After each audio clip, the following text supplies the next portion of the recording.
Good morning, everyone. Good morning, Dr. Malik. Today we are going to talk about a main idea about the development of the GI tract. This video is prepared by Hisham Sanduka, Iyad Al-Janini, and Iyas Al-Ashab. Now this is Hisham Sanduka speaking.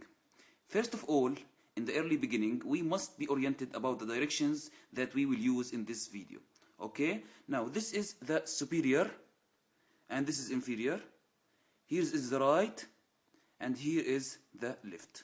Okay? Now we have two axes, the longitudinal axis, as we can see here, this one, and we have also the anterior posterior axis presented by this pin. Now here is my colleague Iyad Al-Janini is showing the diagram. First of all, we must know that the foregut starts as a straight tube. Okay? As it develops, it rotates around two axes. Now, this is a part of the foregut.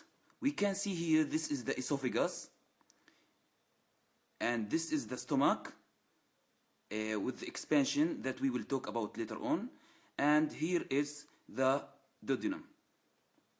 Now, the rotation occurs, as we said, about two axes. The first one is the longitudinal axis.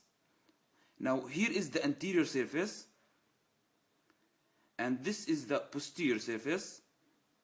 Now during this rotation, the anterior surface becomes the right and the posterior surface becomes the left. Here and here. Before going to the next axis, we must know that with different rate of growth of the right and left sides of the stomach, this will produce two curvatures, as we can see in this diagram. Now, the greater curvature is represented and the lesser one is represented also. This is the greater curvature and this is the lesser curvature. The other rotation will occur around the anterior-posterior axis, represented like this. Now, this rotation will cause the cardiac part of the newly rotated stomach to move to the left and slightly downward, like this.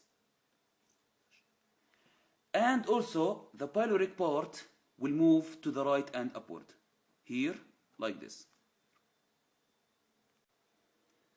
The rotation around this axis, the anterior-posterior axis, will make the duodenum gain its C shape, as you can see, like this. Initially, the right and left vagus nerves lies on the right and left sides of the stomach. Here is the left one by yellow, and here is the right one. Now, after rotation around the longitudinal axis, they will become anterior and posterior to the stomach, like this. The left one becomes anterior and the right one becomes posterior, here. Hello everyone, my name is Iyas Ashab, and in this part of the video I'm going to talk about the mesenteries. Now first of all, this is a superior view of the abdominal cavity. I'm going to show you some directions. This is the anterior and this is the corresponding anterior abdominal wall. This is the posterior abdominal wall, which is in the posterior side, and this is the right side and the left side. Now I'm going to show you some parts of the abdominal viscera. This one in green, first of all, is the stomach. This one in purple is the terminal esophagus, and the one in blue is the proximal duodenum.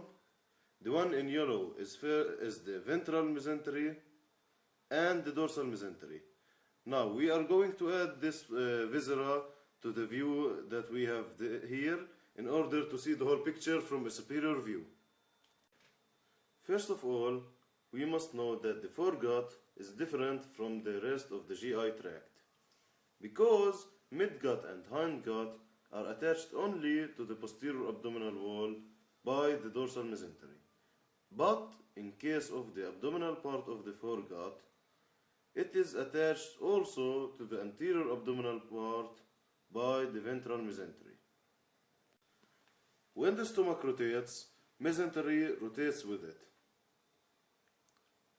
As you can see, the yellow part is the mesenteries. Now we will rotate them and attach them back to the abdominal walls.